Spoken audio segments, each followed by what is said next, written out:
ছাত্র জনতার বিজয়কে ধূলিসাৎ করতে এখনও কুচক্রী মহল তৎপর রয়েছে বলে অভিযোগ করেছেন বিএনপির সিনিয়র যুগ্ম মহাসচিব রুহুল কবির রিজভী।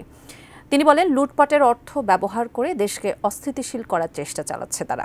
বিকেলের রাজধানীর রামপুরায় বিএনপির ভারপ্রাপ্ত চেয়ারম্যান ও আমরা বিএনপি পরিবার এর প্রধান পৃষ্ঠপোষক তারেক রহমানের নির্দেশে ছাত্র আন্দোলনে নিহত রিকশা চালক সাগরের পরিবারের সাথে সাক্ষাৎ শেষে এ কথা বলেন রুহুল কবির রিজভী। এ সময় নিহত সাগরের পরিবারের কাছে আর্থিক সহযোগিতা তুলে দেন তিনি। রিজভী বলেন, শেখ হাসিনার দুঃশাসনের বিরুদ্ধে ছাত্র জনতার এই আন্দোলনে শ্রমজীবী মানুষও সামিল হয়েছেন। আগামীতে জনগণই ঠিক করবে কারা ক্ষমতায় আসবে।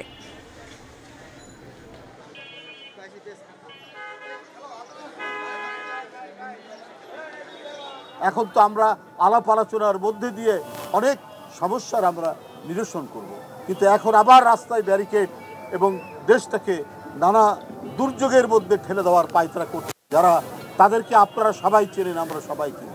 তাদের কাছে আছে অনেক কালো টাকা। এই কালো টাকা ছড়িয়ে তারা এক ধরনের অস্থিতিশীলতা তৈরি করছে এবং আরও করতে পারে।